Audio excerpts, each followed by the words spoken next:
O amor é a palavra mais usada e a menos compreendida. Nós a pronunciamos em toda parte, a escrevemos em tudo, a invocamos continuamente e justamente por isso ela corre o risco de se esvaziar. Mas o cristianismo começa exatamente aqui, devolvendo ao amor o seu peso real. Os cristãos são pessoas que amam, não por temperamento, não por superioridade moral, mas porque veem.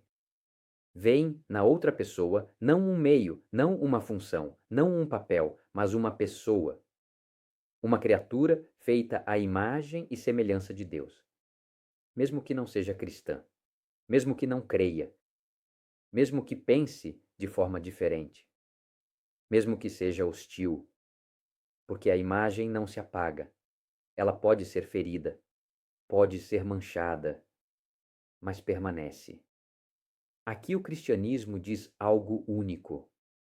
Não diz apenas que Deus ama, diz que Deus é amor. Essa frase não é poesia, é uma afirmação ontológica. Significa que o amor não é uma qualidade de Deus, é a sua própria essência. E quem permanece no amor permanece em Deus e Deus permanece nele. Isso transforma radicalmente a maneira de estar no mundo. Porque se Deus é amor, então o amor não é um sentimento opcional.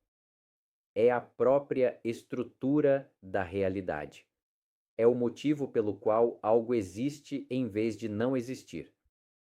Os místicos cristãos medievais haviam compreendido essa verdade com uma profundidade que ainda hoje nos desconcerta.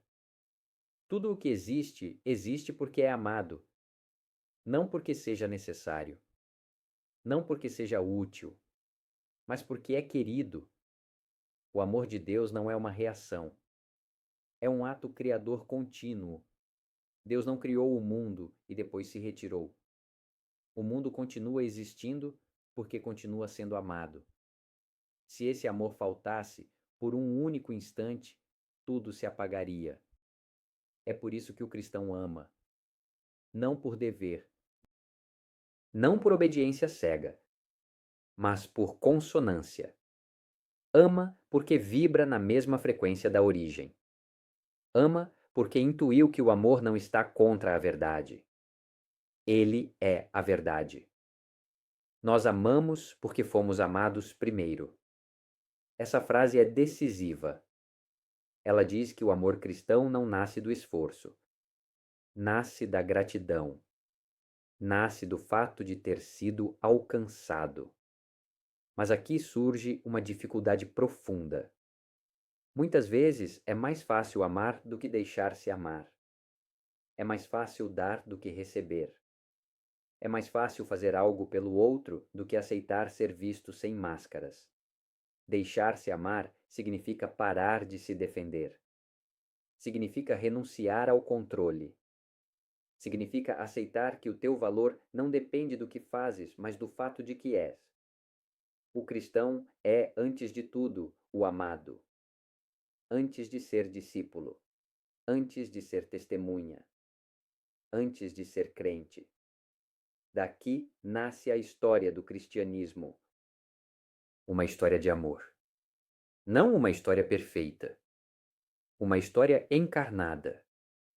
Uma história feita de quedas e recomeços, de erros e conversões, mas sempre atravessada por um fio vermelho, o amor que insiste.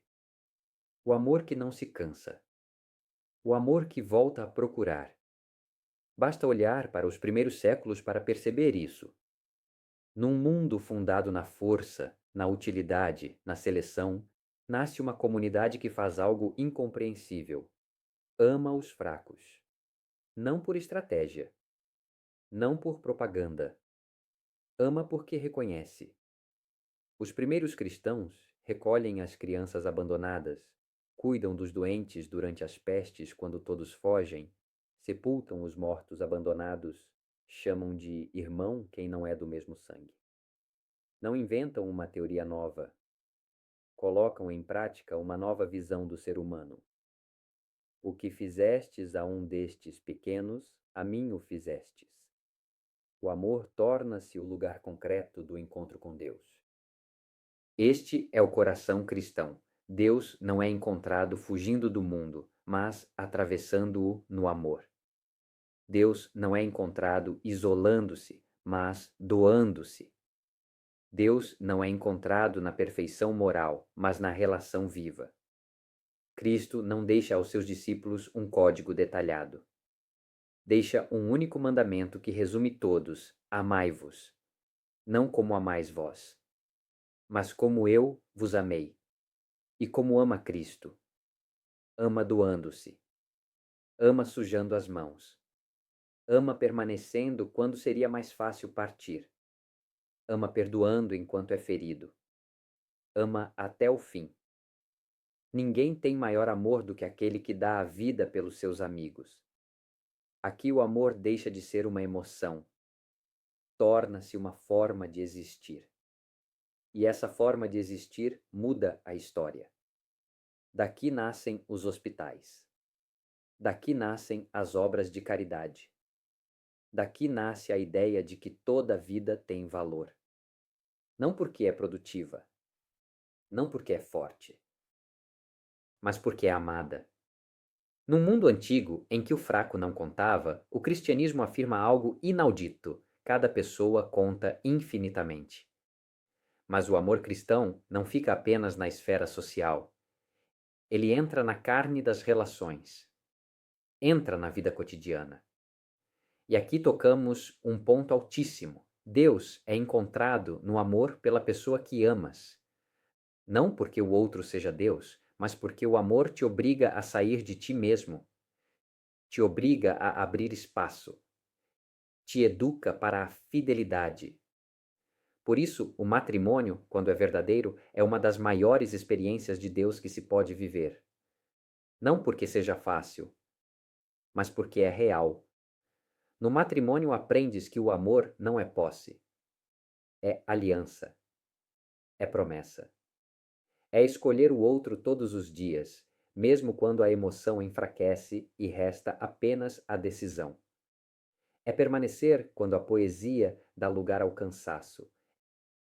É descobrir que o amor mais profundo não é o que te exalta, mas o que te transforma. E aqui surge outra verdade difícil de aceitar. Muitas vezes é mais difícil deixar-se amar do que amar. Amar te dá um papel. Deixar-se amar te expõe. Amar te faz sentir forte. Deixar-se amar te torna vulnerável. Mas a fé cristã começa exatamente aqui, em permitir que Deus te ame, sem condições, sem provas a superar, sem máscaras. Tu és o meu filho amado. Essa palavra não é apenas para Cristo. É uma palavra que pede para ser escutada também por ti. O cristão vive dessa identidade, ser o amado. Daqui nasce todo o resto. Quando uma pessoa sabe que é amada, tudo muda. Ela já não precisa se defender o tempo todo. Não precisa provar que vale alguma coisa. Não vive com o medo de perder. O amor recebido torna-se fonte de amor doado. É por isso que os cristãos são pessoas que amam, não porque sejam melhores, mas porque foram tocados. Encontraram um amor que os precede. Um amor que não exige desempenho. Um amor que não retira a promessa quando falhas. Daqui nasce uma liberdade nova. O cristão não ama por medo do castigo. Não ama para acumular méritos. Ama porque o seu coração foi aceso. Ama porque o Espírito Santo pulsa dentro como um ritmo novo. Não é a regra que o guia. É uma vida que flui. O amor expulsa o medo. Quando o amor entra de verdade, o coração deixa de se contrair. Então compreendes que a verdade não se possui. Ela se habita. A verdade não é uma arma para usar contra os outros. É uma luz que te atravessa. Os cristãos encontram a verdade amando, não discutindo sem fim, não impondo, mas permanecendo fiéis ao amor, mesmo quando custa. Permanecei no meu amor. Permanecei. Não passeis adiante quando se torna difícil. Não fujais quando o outro vos expõe. Amar assim muda o olhar sobre o mundo. Percebes que o sentido da vida não é vencer, não é dominar, não é acumular. O sentido da vida é amar. Amar de forma concreta. Amar com paciência. Amar com inteligência. Amar sem se tornar ingênuo e sem se tornar cínico. Amar sem negar o mal, mas sem lhe dar a última palavra. Porque no cristianismo a última palavra não é a ferida, não é o fracasso, não é a morte. A última palavra é o amor que ressuscita. O amor que atravessa a cruz e não se apaga. O amor que permanece quando todo o resto desmorona. E quando vives assim, descobres algo surpreendente. Amar te torna mais humano, mais verdadeiro, mais livre, porque o ser humano não foi feito para se fechar, foi feito para se doar. E no dom de si encontra Deus, não como ideia, não como teoria, mas como presença. Uma presença que consola, uma presença que corrige, uma presença que levanta. E então, sim, os cristãos são pessoas que amam, porque intuem, talvez confusamente, talvez tateando, que tudo o que existe existe porque é amado, que a realidade não é um mecanismo cego, é uma história que pode tornar-se aliança, e que também tu, tal como és, não estás aqui por acaso, estás aqui porque és amado, antes de amar, antes de compreender, antes de crer. Talitá cum, levanta-te, ama, e no teu amar encontrarás Deus.